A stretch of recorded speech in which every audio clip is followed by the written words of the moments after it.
안녕하세요. 저는 올해 40대 후반이 된 남자입니다.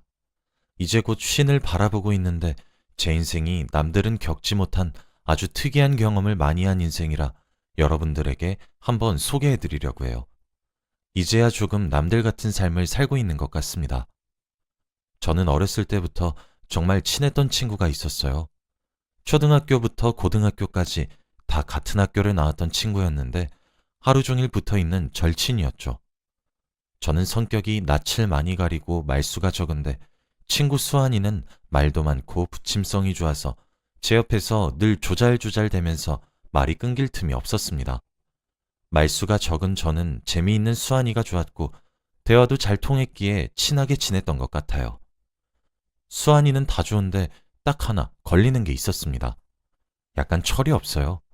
집안의 장남이었는데 매일같이 부모님이랑 다투고 나서 저한테 얼른 집 나가고 싶다는 말도 많이 했고 다른 친구들과 이야기하면서 눈치 없이 말을 툭툭 내뱉는 경우가 많아서 가끔씩 친구들에게 미움을 살 때도 많았죠.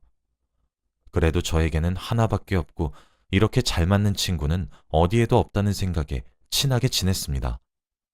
저와 수환이는 성인이 되어서 대학교는 가지 않았고 바로 취직을 했어요. 저희 둘 다 집안의 장남이었기 때문에 돈 버는 데에 급했거든요. 그런데 수환이가 20대 초반에 실수를 하고 말았습니다. 갑자기 새벽에 집으로 전화가 와서 중요하게 할 얘기가 있다고 나오라고 하더라고요. 수환이 집과 저희 집은 가까웠기 때문에 옷을 입고 나갔는데 갑자기 수환이가 저를 보자마자 말했죠. 야, 나 어떡하냐? 나 애아빠 됐다? 라고요. 저는 너무 놀라서 아무 말도 못한 채로 수환이의 이야기를 들었어요. 수환이는 호기심에 한 여자를 만났는데 그 여자가 자기 아이를 임신했다고 했고 그 여자는 꼭 낳을 거라고 했대요. 들어보니 둘 다 아직 제대로 된 직업도 없고 수환이는 이제 갓 일을 시작한 성인인데 어떻게 아이를 키우면서 사나요? 수환이 부모님은 워낙 가부장적이셔서 이 이야기를 들으시면 정말 수환이를 호적에서 파버리실지도 몰라요. 수환이는 이제 어떡하냐면서 울고불고 이야기하는데 저는 차마 뭐라고 할 말이 없어서 낳으라고 했습니다. 당연히 수환이는 아빠가 될 자격이 부족하지만 그래도 아이를 낳으면 철도 들고 성격을 고칠 수 있을 것 같았어요. 수환이는 오랜 고민 끝에 어차피 자기 아이니까 낳기로 결심하고 다음날 부모님께 말씀을 드린다고 했습니다. 다음날 저는 아침에 수환이 아버지의 고함 소리로 잠에 깼어요. 같은 동네에서 살아서 수환이 아버지의 고함 소리가 크게 들렸고 순간 수환이가 드디어 말을 했구나 싶었네요. 나중에 들어보니 무릎을 꿇고 말하니까 아버지와 어머니가 화를 불같이 내시면서 이제부터 자기 아들 아니니 나가라고 했다네요. 수환이는 그렇게 집에서 쫓겨났습니다. 그리고 그 여자와 같이 일하는 공장 근처에서 집을 구하고 살기로 했다네요. 다행이라는 생각이 들었고 저희 부모님도 수환이 집 이야기를 듣고는 저에게 너는 수환이처럼 그러면 안 된다 하셨죠. 그렇게 수환이 아내의 배는 점점 불러왔고 수환이와 저도 일에 적응하고 있었습니다. 부모님은 제가 이제 돈도 벌고 성인 남자니 집에서 독립을 하라고 하시더라고요. 그래서 저도 공장 근처에 작은 원룸 하나를 구해서 혼자 돈을 벌어서 살고 있었습니다. 수환이는 아기가 생기면 그래도 철이 들 줄 알았는데 그건 오산이었어요. 늦잠을 잔다고 출근에 지각을 하는 일이 많았고 실수를 해서 팀장님께 혼이 난 적도 많았거든요. 제가 최대한 옆에서 열심히 도와주었지만 그래도 수환이는 적응을 하지 못했고 아빠가 될 자세를 갖추지 못했죠. 그래도 형수님의 배는 점점 불러오는데 돈을 버는 사람이 수환이밖에 없으니 일을 그만둘 수 없잖아요. 그렇게 몇 달 후 수환이는 딸을 만나게 되었습니다. 저는 수환이의 딸을 처음 봤는데 수환이의 얼굴에서 이런 딸이 나왔다는 게 믿기지 않을 만큼 얼굴이 너무 예뻤어요. 이제 수환이는 책임져야 할 사람이 한 사람 더 늘었으니까 이제는 지각도 하지 않고 일도 열심히 하면서 가장의 자세를 가질 줄 알았어요. 하지만 그러지 못했습니다. 이번엔 형수님께서 야반도주를 하셨거든요. 수환이의 아내도 수환이만큼 어린 사람이었어요. 주위 친구들은 술 먹고 놀고 있을 때 자기는 아기 기저귀나 갈고 있는 게 싫다면서 아이와 수환이를 버리고 새벽에 집을 나갔습니다. 수환이는 아직 혼인신고도 하지 못해서 찾지 못한다며 망연자실하고 있었고 이 갓난아기를 어떻게 혼자 키우냐며 걱정하고 있더라고요. 저는 최대한 제가 옆에서 도와주겠다고 말을 했어요. 그런데 수환이는 예전보다 더 지각도 자주 하고 공장 일에 적응을 하지 못했습니다. 팀장님은 하다못해 야, 최수환, 너 한 번만 더 지각하면 잘릴 줄 알아? 라고 했는데 수환이는 그 말을 듣고도 정신을 차리지 못하고 방황했어요. 매일같이 술을 먹고 자고 일어나면 해가 중천에 떠 있었고 겨우 출근하고 그러더니 결국 수환이는 공장에서 해고당하고 말았습니다. 저는 딸을 가진 아버지가 됐음에도 불구하고 불성실한 수환이의 태도를 보고 너무 한심하단 생각이 들었고 최대한 도와주기 위해 일을 마치고 수환이 집에 잠깐 들러 아기 기저귀를 갈아주고 밥도 먹이고 그리고 집도 치워주었어요. 수환이 집에 갈 때마다 수환이는 술만 먹고 있었고 하루 종일 울더라고요. 제가 하루는 뺨을 때리고 정신 차리라고 말을 했어요. 야, 너 정신 안 차릴래?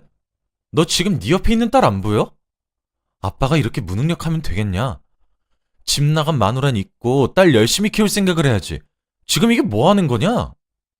이렇게 모진 말을 하고 화를 냈지만 수환이는 정신 차릴 생각이 없었죠.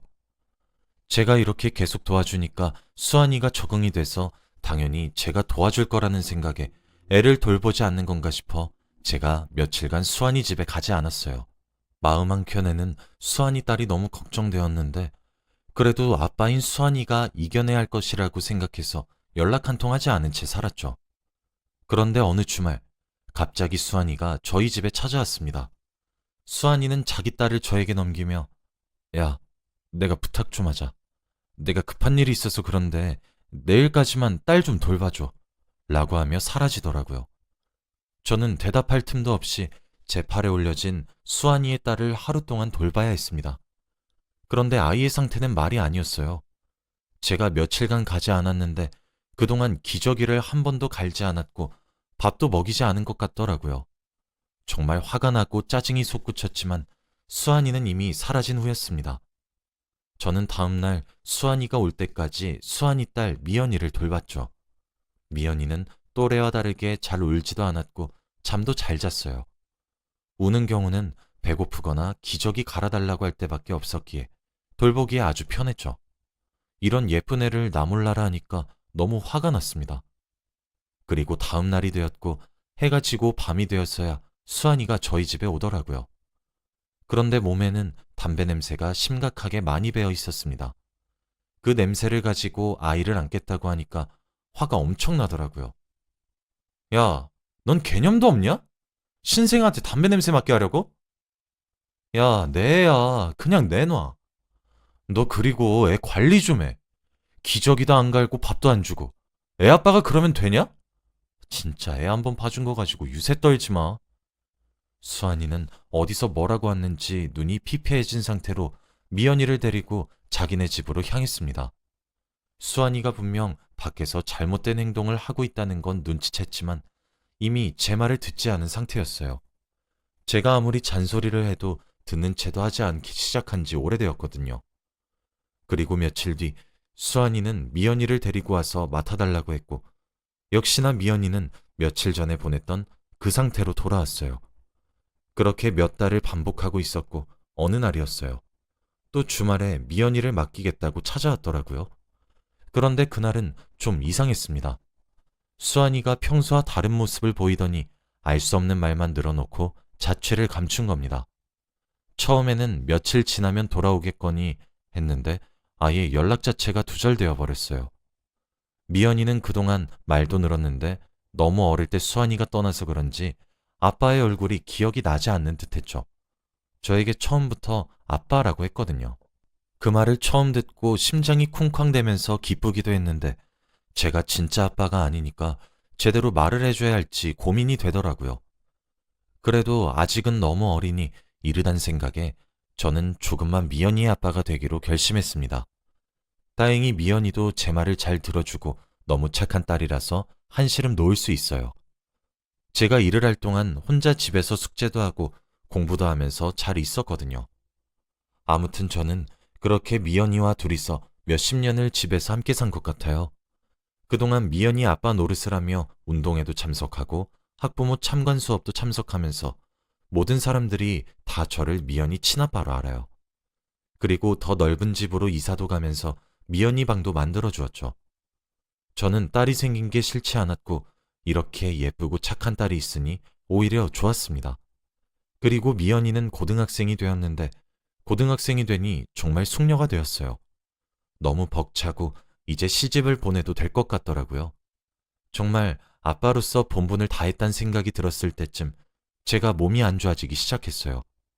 처음엔 눈이 점점 나빠지길래 나이가 들어서 노안이 왔나 싶었지만 두통도 너무 심해져서 동네 작은 병원에 가니 큰 병원에 가보라고 하더라고요. 저는 대학병원에서 검사를 받아보니 뇌종양이라고 했습니다. 제가 평생 미연이 잘 키운다고 쉬는 날 없이 일을 하다 보니 몸이 망가졌나 보더군요. 의사 선생님께서는 지금 당장 수술을 해도 성공할지 말지 모른다고 했습니다. 저는 당장 입원을 하고 수술 날짜를 잡았어요. 수술 전날 저는 의사 선생님께서 죽을지 살지 모른다고 하니 잘못하다가는 그날이 제가 눈을 뜬 마지막 날이 될 수도 있을 것 같더라고요.